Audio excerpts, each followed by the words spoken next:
दोस्तों आप लोगों का एक बार फिर से बहुत बहुत स्वागत है। और आप मेरे चैनल में अगर नए आए हैं तो प्लीज़ मेरे चैनल को सब्सक्राइब कर लीजिए, क्योंकि मेरे चैनल में मैं ऐसी ही इंफॉर्मेशन और हेल्पफुल वीडियो डालते रहता हूं। ठीक है, तो आज हम लोग डिस्कस करेंगे क्रॉपिंग इंटेंसिटी इंडेक्स पर और रोटेशनल इंटेंसिटी पर। ठीक है, तो क्रॉपिंग इंटेंसिटी इंडेक्स क्या होता है पहले इसको समझेंगे। तो इसका फार्मूला होता है, देखिए ये टॉपिक जो है आज हम लोग पढ़ रहे हैं बहुत इंपॉर्टेंट है। ये हर एग्रीकल्चरल कॉम्पिटिटिव एग्जाम में पूछा जाता है। ठीक है, और यहाँ से क्वेश्चन आता ही है, तो इसलिए वीडियो को लास्ट तक देखिएगा। तो क्रॉपिंग इंटेंसिटी इंडेक्स का फार्मूला क्या होता है, grass cropped area divided net cultivated area, ठीक है, इनटू 100। ये इसका फार्मूला है, क्रॉपिंग इंटेंसिटी इंडेक्स का ये फार्मूला है, इसी से सॉल्व होगा। ठीक है, अब सपोज हम लोग एक क्वेश्चन ले लेते हैं। ठीक है, एक क्वेश्चन से समझेंगे तो बहुत ज्यादा इजी हो जाएगा। तो सपोज हम एक क्वेश्चन लेते हैं कि एक फार्मर है, चलिए एक फार्मर का नाम भी दे देते हैं राम। ठीक है, राम एक फार्मर है, इसके पास 10 हेक्टेयर लैंड है। इसके पास कितना लैंड है, 10 हेक्टेयर लैंड है। ठीक है, अब ये 10 हेक्टेयर में खरीफ में इन्होंने राइस लगा दिए। पूरे 10 हेक्टेयर एरिया में खरीफ में इन्होंने राइस लगा दिए। ठीक है, अब उसके बाद रबी में थोड़ा पानी का प्रॉब्लम चाहे कुछ भी है ना, दूसरा प्रॉब्लम के कारण इन्होंने मात्र 5 हेक्टेयर लैंड में रबी में क्या लगाया, वीट लगाया। ठीक है, उसके बाद जायद में मात्र 3 हेक्टेयर एरिया में मूंग लगा दिया। तो ये अपन के पास एक क्वेश्चन है। ठीक है, सपोज राम के पास 10 हेक्टेयर लैंड है, जिसमें से खरीफ में उन्होंने 10 हेक्टेयर में राइस लगाए, रबी में उन्होंने 5 हेक्टेयर में वीट लगाए, और जायद में उन्होंने 3 हेक्टेयर एरिया में मूंग लगा दिया। ठीक है, तो इसका क्रॉपिंग इंटेंसिटी इंडेक्स कितना होगा, ये क्वेश्चन है। ठीक है, तो इसको कैसे सॉल्व करेंगे,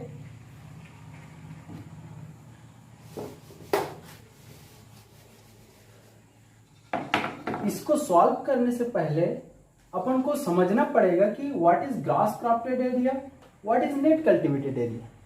तो ग्रास क्रॉप्टेड एरिया क्या होती है पहले इसको समझ लेते हैं। ठीक है, तो देखिए जो राम है उन्होंने खरीफ में कितने एरिया का यूज किया, पूरा 10 हेक्टेयर एरिया का यूज किया। रबी में उन्होंने कितने एरिया का यूज किया, 5 हेक्टेयर का। और जायद में कितना एरिया का यूज किया, 3 हेक्टेयर का। ठीक है, तो इसको आप टोटल कर दोगे कितना आ जाएगा, 18 हेक्टेयर्स। तो ये आपका ग्रास क्रॉप्टेड एरिया आ जाएगा। ठीक है, समझ गए ना ग्रास क्रॉप्टेड एरिया कहां से आया। ग्रास क्रॉप्टेड एरिया इसको जितना भी यूज किया उन्होंने एक साल के अंदर, राम ने एक साल के अंदर जितना एरिया का यूज किया खरीफ रबी जायद में, उसको आप प्लस कर दोगे, ऐड कर दोगे, जितना आएगा वो आपका ग्रास क्रॉप्टेड एरिया है आ जाएगा। ठीक है, तो ये इतना क्लियर हो गया कि ग्रास क्रॉप्टेड एरिया हमारे पास 18 हेक्टेयर्स आ गया। ठीक है, अब दूसरा है नेट कल्टीवेटेड एरिया।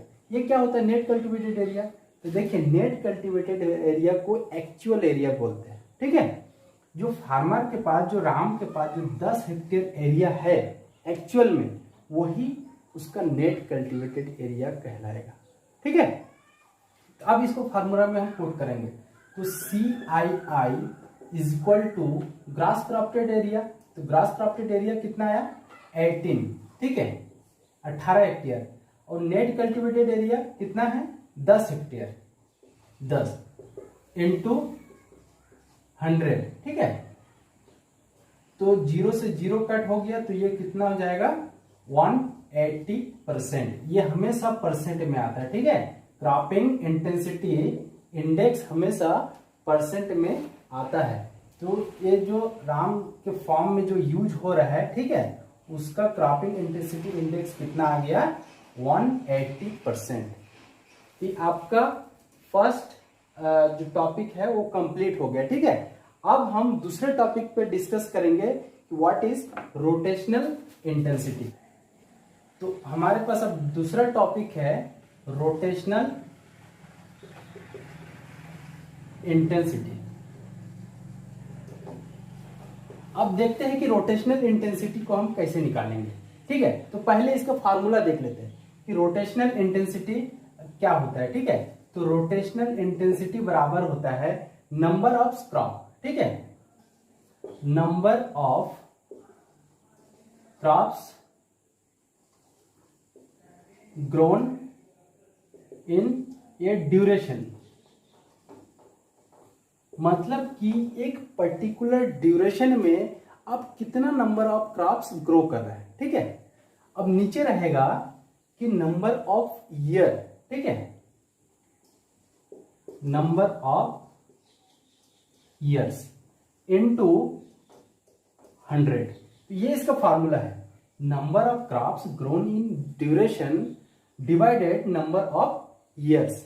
देखिए, जब रोटेशनल इंटेंसिटी आप निकालेंगे तो ये 4 बातों पे आप ध्यान रखेंगे। ठीक है, तो इसको मैं यहाँ पे लिख दिया हूँ। फर्स्ट बात क्या है कि ग्रीन मैन्योर क्रॉप्स को हमें ऐड नहीं करना है। ठीक है, जब नंबर ऑफ क्रॉप्स आप ऐड करेंगे तो उसमें अगर ग्रीन मैन्योर क्रॉप दिया है तो उसको ऐड नहीं करना है। दूसरी बात, फैलो लैंड, जैसे बीच में आप परती छोड़ दिए, ठीक है, फैलो छोड़ दिए, तो उसको भी आप इंक्लूड नहीं करेंगे। तीसरी बात, इंटरक्रॉपिंग को दोनों को ऐड करना है। जो इंटरक्रॉप्स आप लेते हैं, इंटरक्रॉप्स मतलब growing of more than 2 crop, है ना, 2 और मोर देन 2 क्रॉप।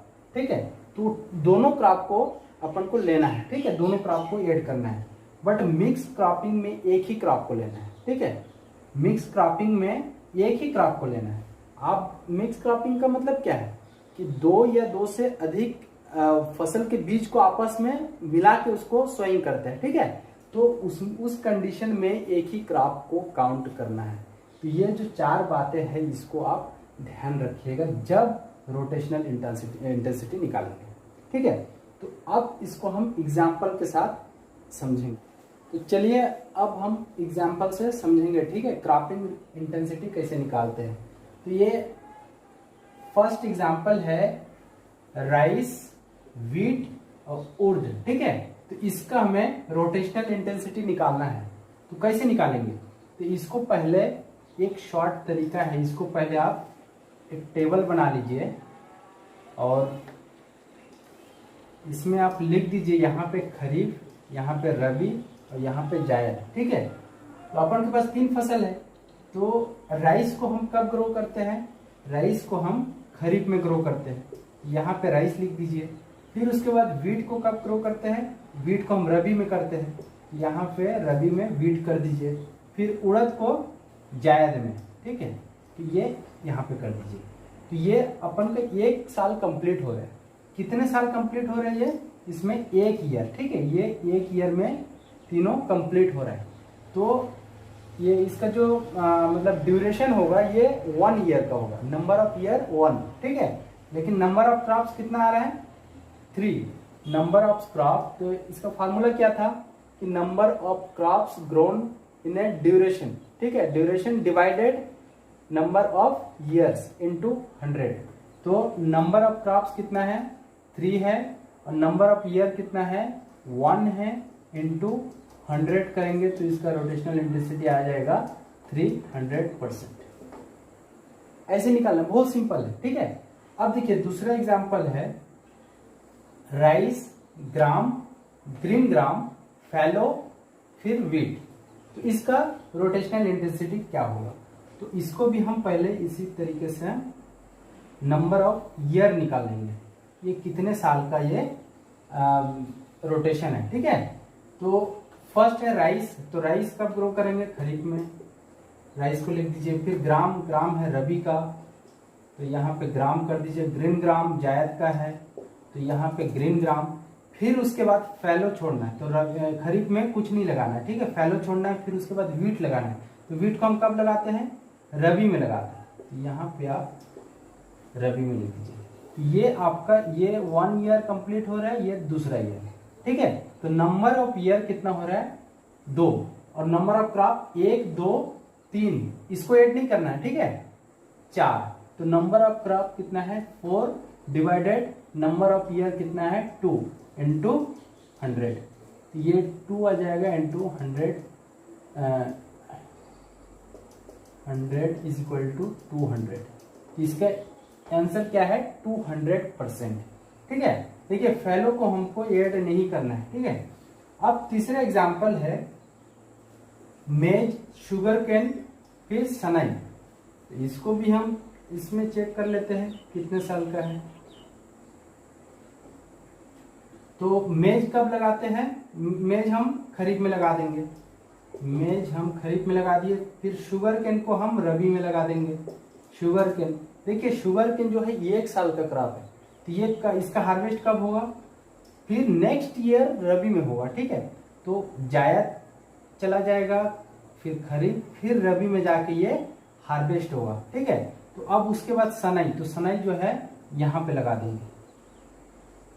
ठीक है, तो ये कितने साल का हो रहा है, ये भी 2 साल का रोटेशन हो रहा है। ठीक है, ये भी 2 साल का रोटेशन है। ठीक है, तो नंबर ऑफ क्रॉप कितना है, नंबर ऑफ क्रॉप है 1। ठीक है, नंबर ऑफ क्रॉप सॉरी 2 है। ठीक है, नंबर ऑफ क्रॉप है 2 डिवाइडेड नंबर ऑफ ईयर है 2 इंटू 100। तो ये आपका आ जाएगा 100%, ये आपका आ जाएगा 100%। ठीक है, देखिए सनाई को हमने ऐड नहीं किया क्योंकि ये ग्रीन मैन्योर क्रॉप है। सनाई ढेंचा, ये जो ग्रीन मैन्योर क्रॉप है, इसको हमें रोटेशनल इंटेंसिटी में ऐड नहीं करना है, मैं पहले ही बता दिया हूं। ठीक है, तो इसको ध्यान रखिएगा, फैलो को ऐड नहीं करते हैं, सनाई को ऐड नहीं करते हैं, और जो मिक्स क्रॉपिंग लेंगे उसको एक ही मानते हैं। ठीक है, उसको एक ही ऐड करेंगे। तो ये सब चीज ध्यान में रखते हुए आप रोटेशनल इंटेंसिटी निकाल सकते हैं। दोस्तों बहुत बहुत धन्यवाद आपको पूरा वीडियो देखने के लिए, और अगर आपको ये वीडियो थोड़ा सा भी हेल्पफुल लगा और अच्छा लगा तो लाइक कीजिए प्लीज, और नीचे कमेंट बॉक्स में लिखिए कि आपको नेक्स्ट वीडियो किस टॉपिक पे चाहिए। ठीक है, तो उस टॉपिक पे मैं वीडियो बना के अपलोड करूंगा। Thank you for watching.